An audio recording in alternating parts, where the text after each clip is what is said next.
What is going on, you guys? It is Eric from the Anabolic Aliens. Today I'm here to bring you the top 5 dumbbell exercises for a thicker back. And as always, let's jump right into the good content.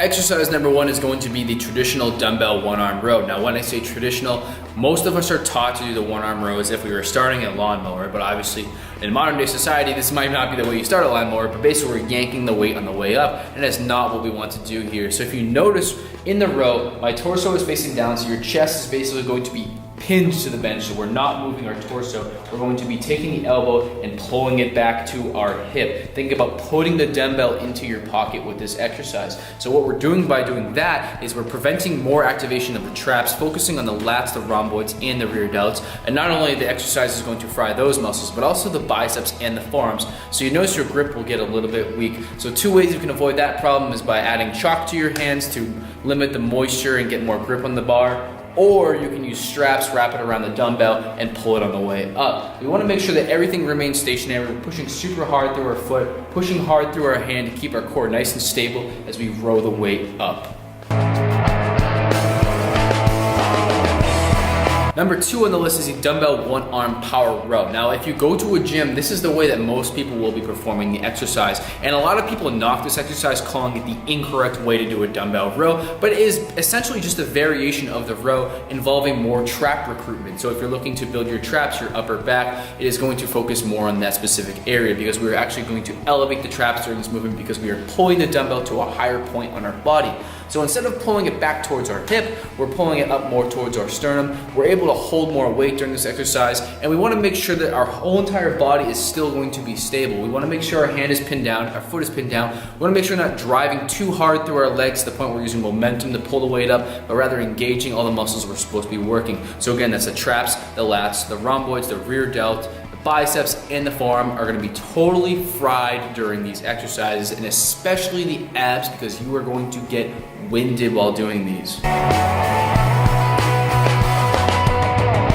Exercise number 3 is the dumbbell one-arm pronated row. Now, everything remains the same as the previous 2 exercises, but our grip is going to be pronated. So that means our hand is going to be over the dumbbell, our elbow is going to be out nice and wide. So what we're doing is we're basically simulating a wide grip dumbbell row. Now, during this exercise, we're going to have to pull a lot higher on our body. So we can't focus on pulling back towards the hip. We can't pull towards the sternum. It's actually going to be a little bit higher, more towards our chest. And what this is going to do is actually limit the lat activation during this exercise, also limit some of the trap activation, put a more focus on the rhomboids and the rear delts in this movement. So if you feel like those are lagging areas, this is one that you should add into your routine.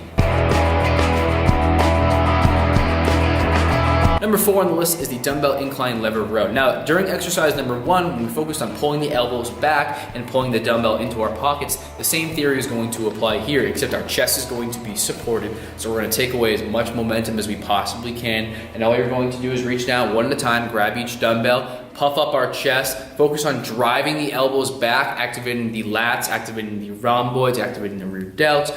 There's minimal trap involvement here, just like on the first exercise, because we were pulling with the elbows and we're pulling to a lower point on our body. Now, this is a great variation, especially if you were trying to target the lats. You'll notice this is an absolute killer. You're not going to be able to go as heavy again as like the power row we saw before or anything like that. So you're going to have to focus on the squeeze during this exercise, but it's definitely a great variation to have in your routine. Exercise number 5 is the dumbbell shrug. Now, the traps are going to play a super important part in your overall back development. As you can see in this video while I'm doing my shrugs, I'll highlight the traps so you can see which area I am talking about. But obviously this takes up a large part of your back, so you want to make sure you do not neglect them. Now, you're going to hit your traps throughout your week doing your heavier pulls like your deadlifts, your rack pulls, any other rowing movements you do during the week. You're going to end up hitting your traps just by putting weight on top of them and elevating your traps. But sometimes it's nice if you feel like you're lacking that upper back development to make sure that you're going to isolate them with a shrugging movement. And a lot of people consider the traps to be part of the shoulders, but it is actually part of the back, as you can clearly see in this video. So I do train them on my back day, like many of you should. Now, this is super simple, guys. You can just set it up, stand up, do some shrugs. Make sure you're not turtling too much with your head, so your head doesn't want to be going in and out. You want to keep it as stationary as possible. As you fatigue, that it's going to get much and much much harder to do. You want to fight that as much as possible. Make sure your arms are almost fully locked out. One way you can do this is by flexing your tricep, but just basically make sure your arms are dead weight and you're squeezing as hard as you can in your hands so your grip isn't fatigued too quick.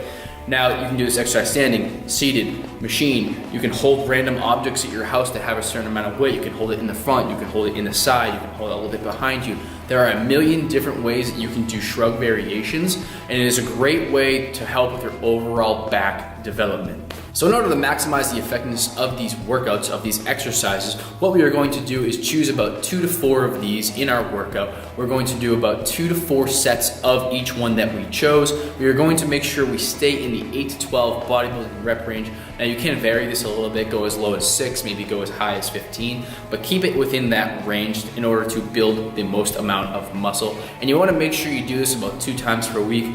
1 is okay, 2 is okay, 3 sometimes for some people can be okay, but 2 is that magic number we want to stick with. And we want to make sure we do these after our compound movements. That way we're not frying our body for our heavier lifts. So I really hope you guys enjoyed this top 5 video. If you are not already subscribed to the channel, make sure you subscribe to the channel. Give this video a thumbs up if you learned something new that you can incorporate into your routine. Leave a comment down below of your favorite exercise, or maybe one that I forgot to mention in this video. So I hope you guys stay tuned for the next top 5 video that's coming out every Wednesday. You can always expect that. You can expect a video from Mike tomorrow on Thursday. So I will see you guys in the next video. See ya.